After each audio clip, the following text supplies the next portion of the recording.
after the submission of a U.S.-sponsored UN Security Council resolution on Gaza that includes a pathway to a Palestinian state. The resolution will be considered in the coming hours. More from ILTV's Steve Leibowitz. The UN Security Council will vote later today in New York on a draft resolution that would enshrine U.S. President Trump's comprehensive 20-point Gaza plan, which includes a passage saying the conditions may finally be in place for a credible pathway to Palestinian statehood once there is peace in Gaza and the Palestinian Authority is faithfully reformed. Israel is lobbying the U.S. and other countries to water down the language on Palestinian statehood.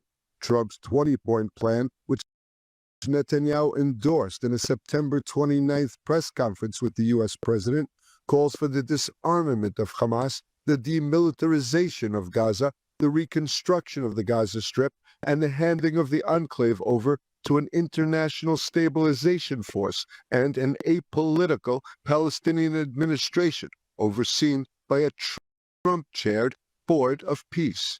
Despite having endorsed the Trump plan, Netanyahu insisted there will be no Palestinian state. ההתנגדות שלנו למדינה פלסטינית בשטח כלשהו מערב לירדן, ההתנגדות הזאת קיימת ושרירה, היא לא השתנתה כהוא זה.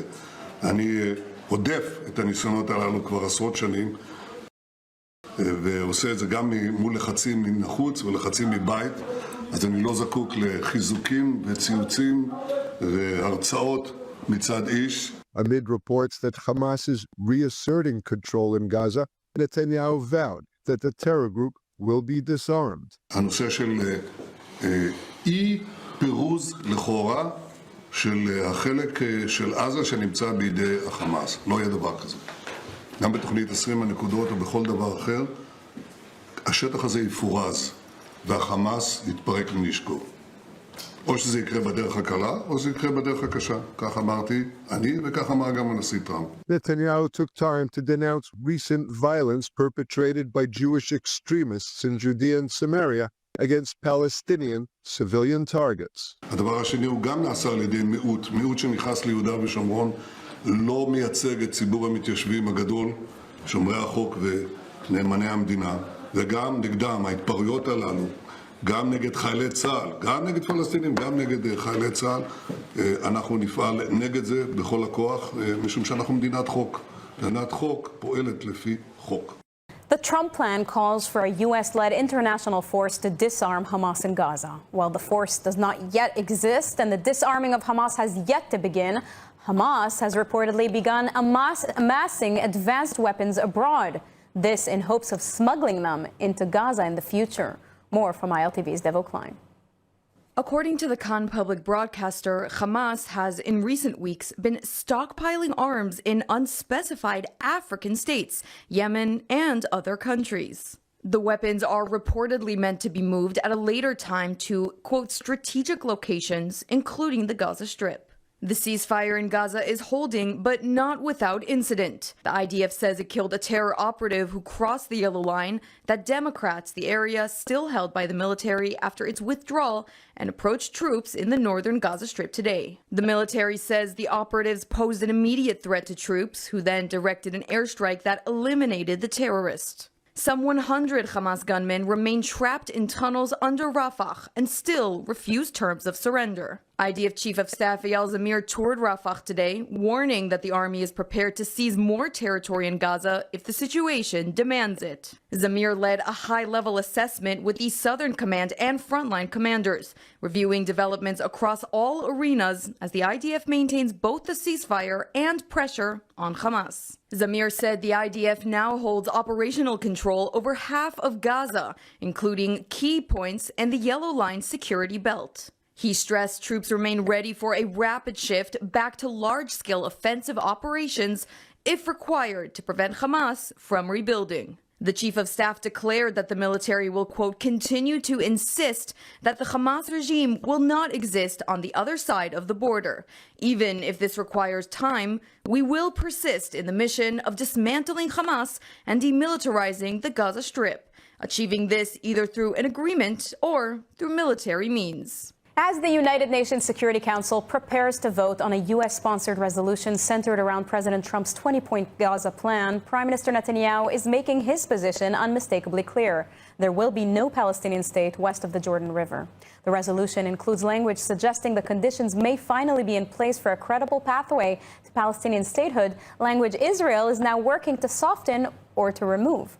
With us to break this down is Ambassador Alan Baker, former Israeli ambassador to Canada, a key negotiator of the Oslo Accords, and one of Israel's leading experts in international law. Thank you for joining us. You're very welcome. Ambassador Baker, let's start with the breaking headline. Netanyahu says there will be no Palestinian state west of the Jordan River. How does that square with the language in the Security Council resolution suggesting a credible pathway to Palestinian statehood?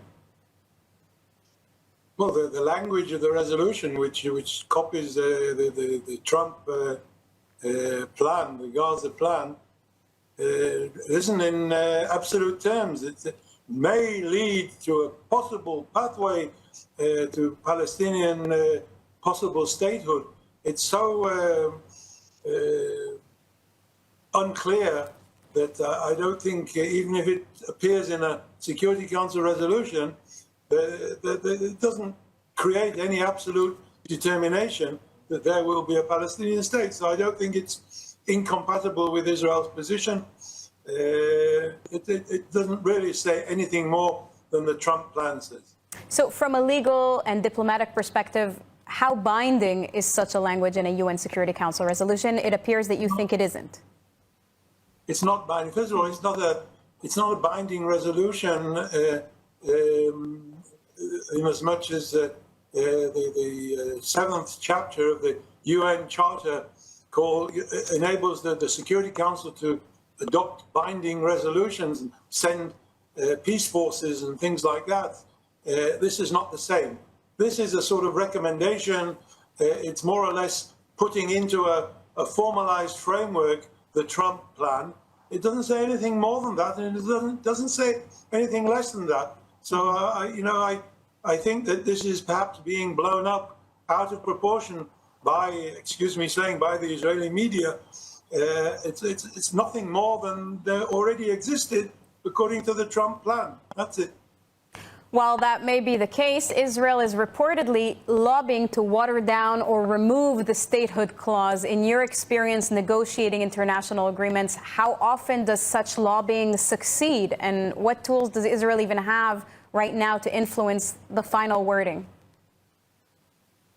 Well, the only tool that Israel has is its relationship with the United States. And I'm not sure whether President Trump or the United States delegation will want to alter something that's already been put into the American Trump plan.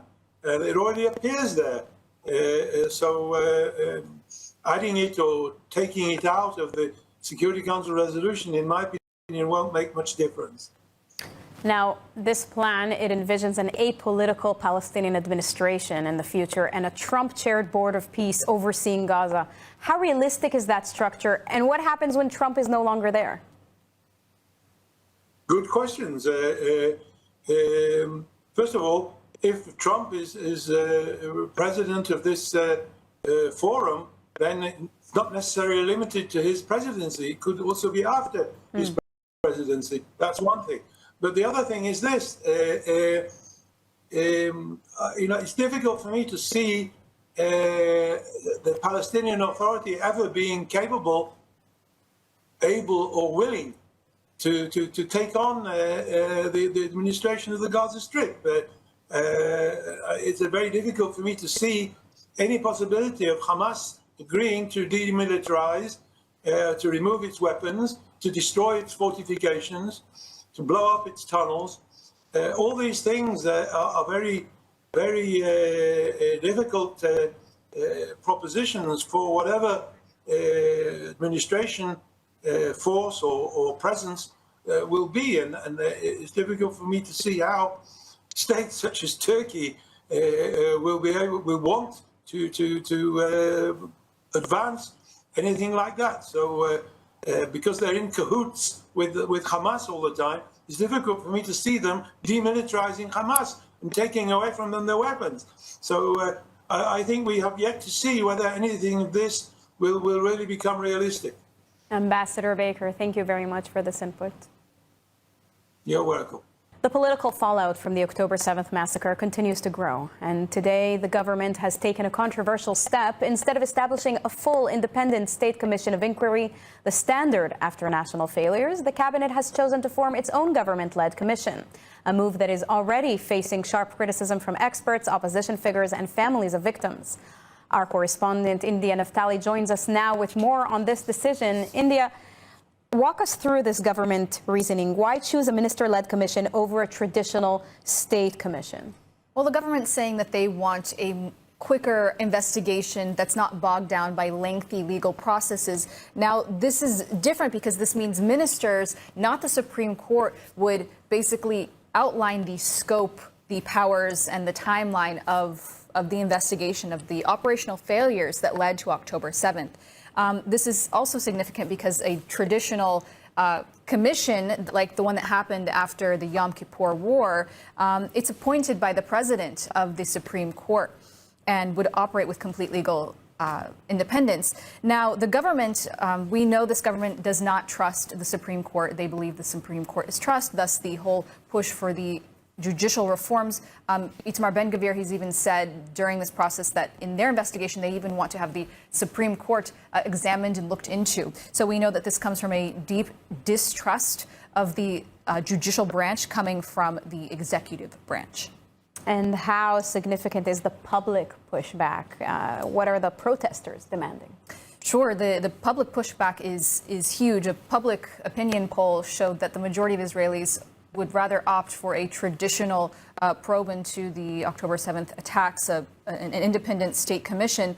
And that's led to massive protests. I mean, this Saturday there was 2,000 people out protesting, and the organizers of the protests said that they will only continue to grow. But there are people, on the other hand, again, those who support the judicial reforms are totally pro this. They think that the judicial branch is not to be trusted. And like I mentioned, the likes of Ben-Gvir even believe that they should be investigated themselves for any involvement. Now, looking ahead, what happens next? What can we expect in terms of the timeline, recommendations, or further protests? So the Prime Minister Netanyahu, he's going to select a panel. And over the next 45 days, that panel will be able to outline the scope of this commission, which means they will basically define what they can and cannot investigate, the timeline and such. Now, what's different about this commission from the government is that they don't have full subpoena power. There are different hoops that they will have to go through. They're not operating with full legal independence like a traditional commission would. So that presents a lot of difficulties and questions of whether this investigation could properly identify operational failures from October 7th. But we can expect more protests to come, greater pushback in the public, and we do know that there's likely going to be major political battles here in Israel over this issue. So now we spoke about the general public. Do we know what families of victims are feeling about this?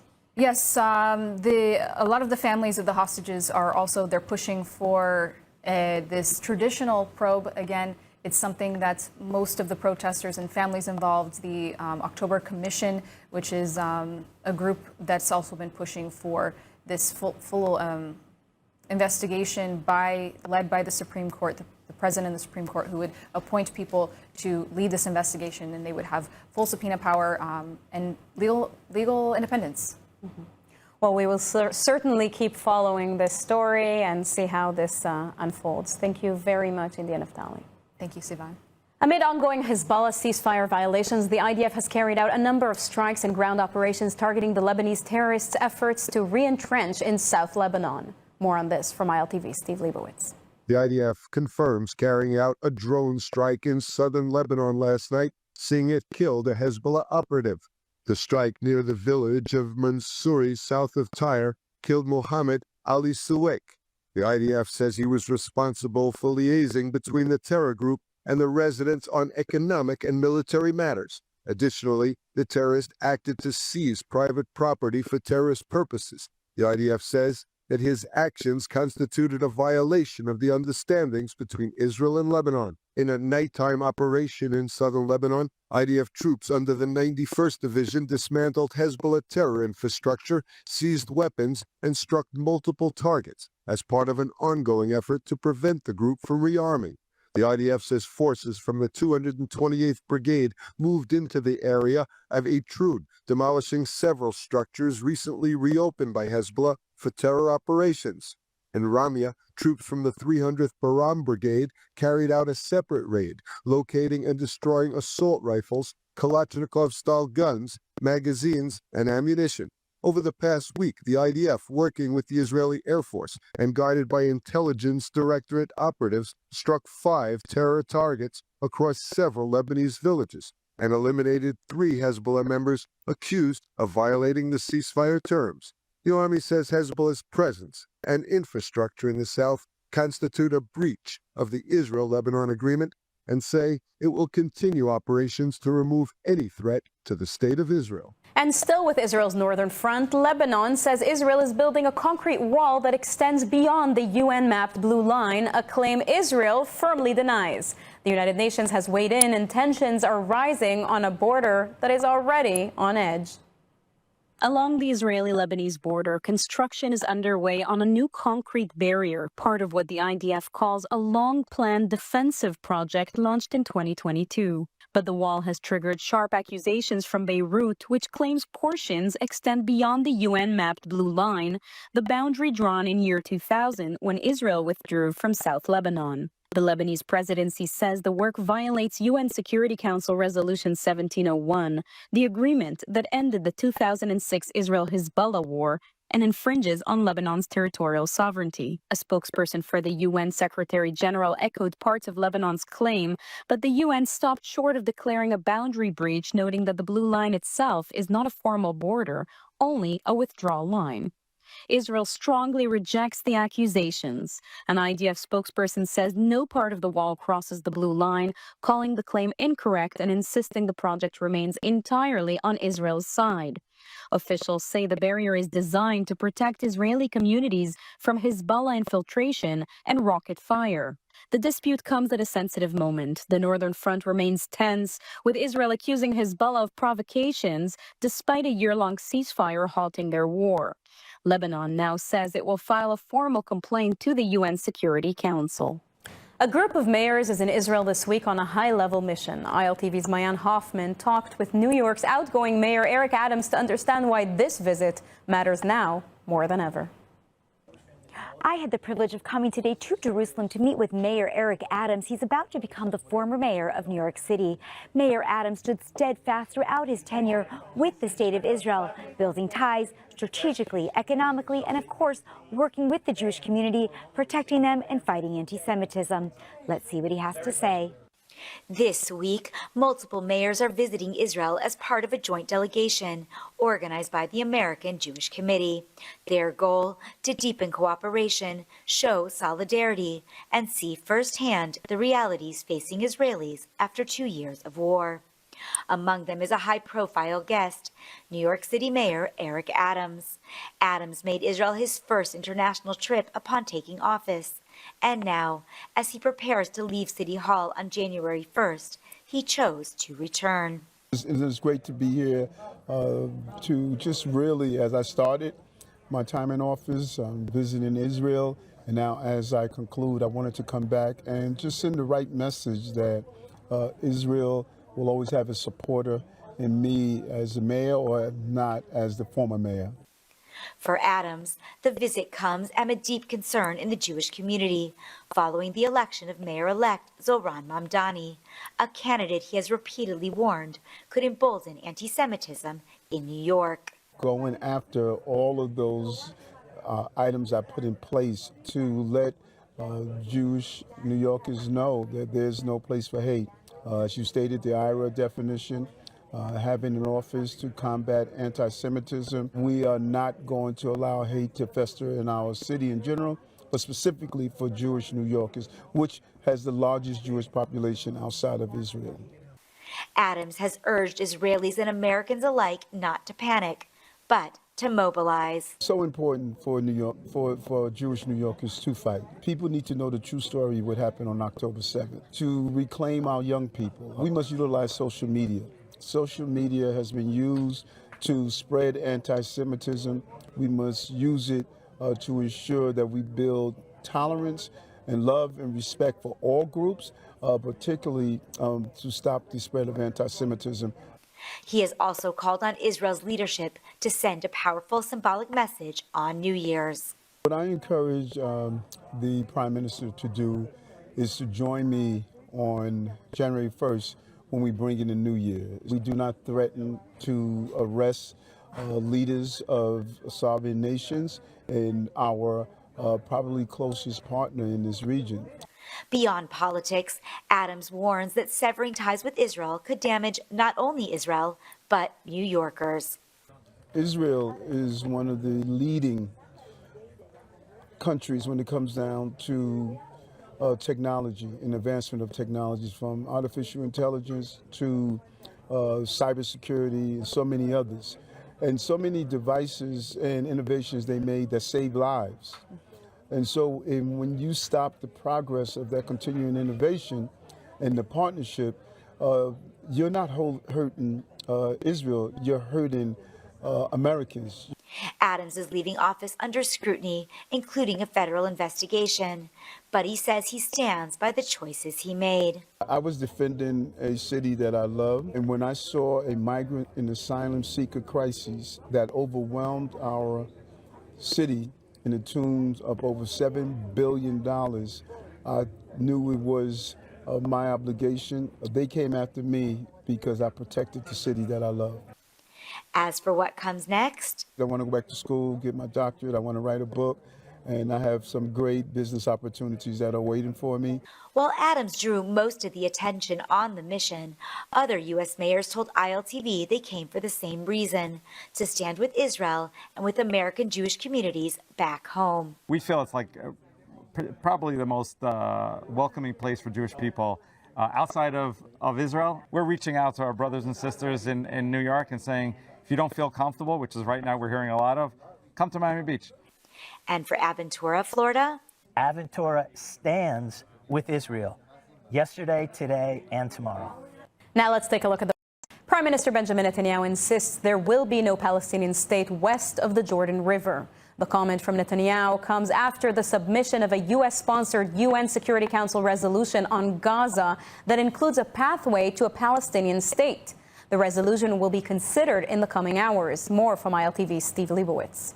The UN Security Council will vote later today in New York on a draft resolution that would enshrine U.S. President Trump's comprehensive 20-point Gaza plan, which includes a passage saying the conditions may finally be in place for a credible pathway to Palestinian statehood once there is peace in Gaza and the Palestinian Authority is faithfully reformed. Israel is lobbying the U.S. and other countries to water down the language on Palestinian statehood.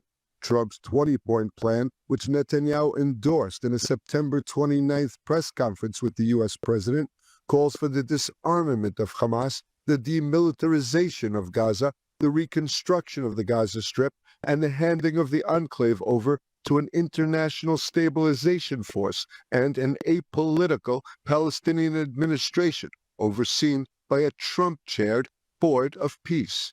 Despite having endorsed the Trump plan, Netanyahu insisted there will be no Palestinian state. ההתנגדות שלנו למדינה פלסטינית בשטח כלשהו מערב לירדן, ההתנגדות הזאת קיימת ושרירה, היא לא השתנתה כהוא זה. אני הודף את הניסיונות הללו כבר עשרות שנים, ועושה את זה גם מול לחצים מן החוץ ולחצים מבית, אז אני לא זקוק לחיזוקים וציוצים והרצאות מצד איש. Amid reports that Hamas is reasserting control in Gaza,